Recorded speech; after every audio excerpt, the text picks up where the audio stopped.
Bapak, Ibu, dan Saudaraku yang terkasih dalam Kristus,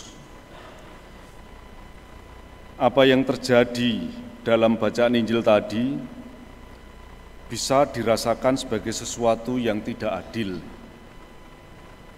Memang tidak adil kalau itu terjadi di pengadilan. Maka pertama-tama sabda ini tidak ingin berbicara mengenai proses pengadilan. Karena ini bukan pengadilan. Ini tidak terjadi di mahkamah agama atau mahkamah sipil, tetapi terjadi di bait Allah. Yang terjadi di bait Allah itu lebih kemudian mengarah kepada pengajaran. Maka sebagaimana tadi dinyatakan juga di awal, Yesus ada di bait Allah untuk mengajar. Maka dalam rangka pengajaran itu kemudian ditampilkan satu persoalan. Kalau ada persoalan seperti ini bagaimana? Dan berkaitan dengan persoalan yang ditampilkan, disodorkan kepada Yesus, Yesus itu sungguh menghargai kedua belah pihak, baik pihak yang menyodorkan persoalan, yaitu ahli-ahli Taurat dan orang-orang Farisi, maupun juga perempuan yang kedapatan berdosa itu tadi. Mereka berdua diajak untuk menjernihkan, terutama menjernihkan suara hati. Yesus ingin mempersiapkan orang-orang ini untuk menghadapi peristiwa yang akan terjadi, peristiwa yang lebih besar yang akan terjadi, yaitu pengadilan terhadap dirinya sendiri. Agar mereka itu sungguh bisa mengadili dengan suara hati yang jernih. Yesus nanti betul-betul diadili, tidak di bait Allah. Yesus di hadapan mahkamah agama, di hadapan Hanas dan Kayafas diadili, itu betul diadili.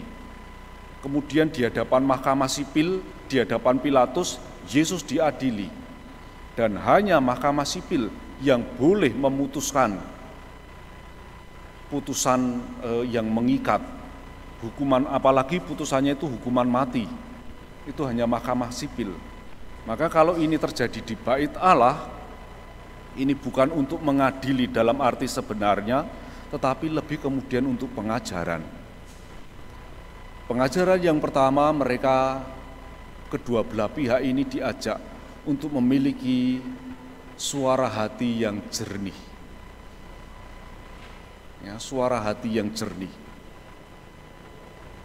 Selain itu, suara hati yang jernih itu pertama-tama senantiasa mengedepankan yang namanya bela rasa. Bapak, Ibu, dan Saudaraku yang terkasih, Mahfud MD itu seorang ahli hukum ya, kita kenal, itu pernah ngomong, kalau ada persoalan hukum bisa diselesaikan di luar pengadilan, selesaikanlah di luar pengadilan. Kalau sampai dibawa ke pengadilan, akan repot semuanya, termasuk juga mahal biayanya. Ya. Apalagi kalau persoalannya itu adalah persoalan perdata, bukan persoalan pidana. Kalau persoalan pidana mau tidak mau harus. Tapi kalau persoalannya itu perdata, konflik antara dua orang begitu, ya, selesaikanlah. Kalau memang bisa diselesaikan di luar pengadilan, selesaikanlah. Maka biasanya kalau ada persoalan perdata, sebelum sampai pada pengadilan yang sebetulnya, kedua belah pihak senantiasa diberi kesempatan untuk bermediasi satu dengan yang lainnya. Kesempatan ini yang biasanya kemudian digunakan untuk saling berbela rasa, untuk saling mengerti satu dengan yang lain. Orang diajak untuk tidak mengedepankan emosinya, tetapi diajak untuk mengedepankan bela rasanya itu tadi. Misalnya orang menggugat pasangannya untuk bercerai. Sebelum ada putusan, silakan engkau bertemu hati dengan hati. bicara satu dengan yang lain. Kalau perlu ada pihak yang memperantarai supaya dialognya itu bisa berjalan dengan baik. Tapi yang lebih ditegaskan di sini, Yesus menginginkan supaya mengedepankan suara hati yang jernih, bukan melulu persoalan salah dihukum, kemudian yang tidak salah menang. Tidak, bukan soal kalah menang yang ingin disampaikan oleh Yesus, tetapi yang ingin dikejar oleh Yesus adalah menang semuanya.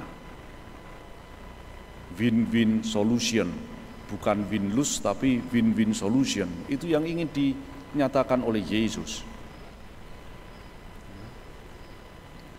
Hal yang kedua yang ingin diajarkan Yesus kepada kita juga, soal pengampunan. Pengampunan itu bukan pertama-tama persoalan melupakan kesalahan. Karena peristiwa yang sudah terjadi, baik itu peristiwa baik maupun peristiwa buruk, baik itu peristiwa benar maupun peristiwa salah, tidak akan pernah bisa dilupakan. Itu sudah langsung masuk dalam memori diri kita.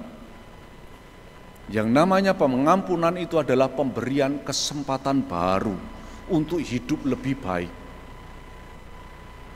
Maka kata-kata Yesus kepada perempuan ini, "Aku pun tidak akan menghukum engkau.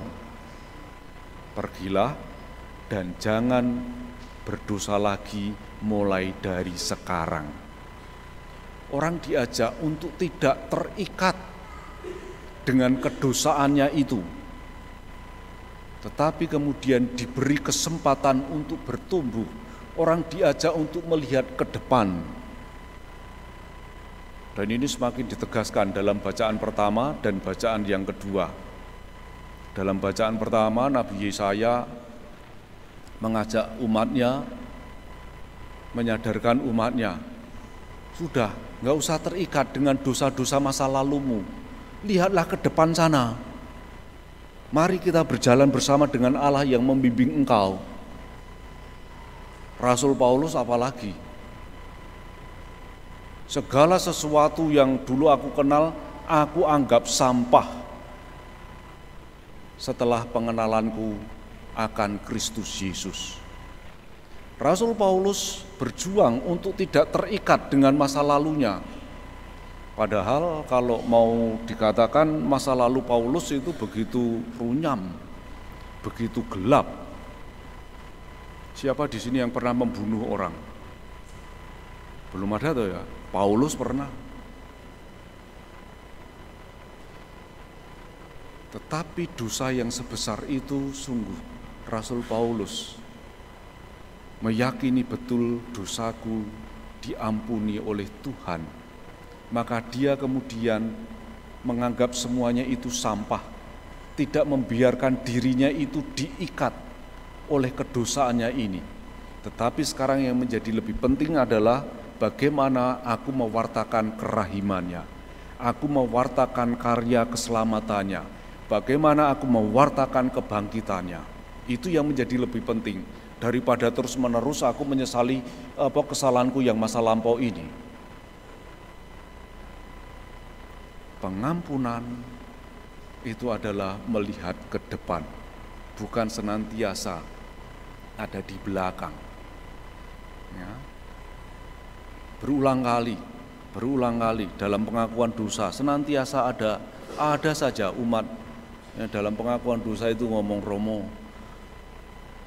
Ya, dosa yang waktu itu sudah bertahun-tahun saya sudah mengakukan juga berulang kali, tapi kok masih teringat wae ya, masih teringat terus. Lah ya iya. Satu peristiwa yang sudah terjadi pasti akan teringat. Bisa jadi ibu, saudara yang tidak bisa mengampuni diri saudara sendiri. Melalui sakramen rekonsiliasi Allah telah mengampuni saudara.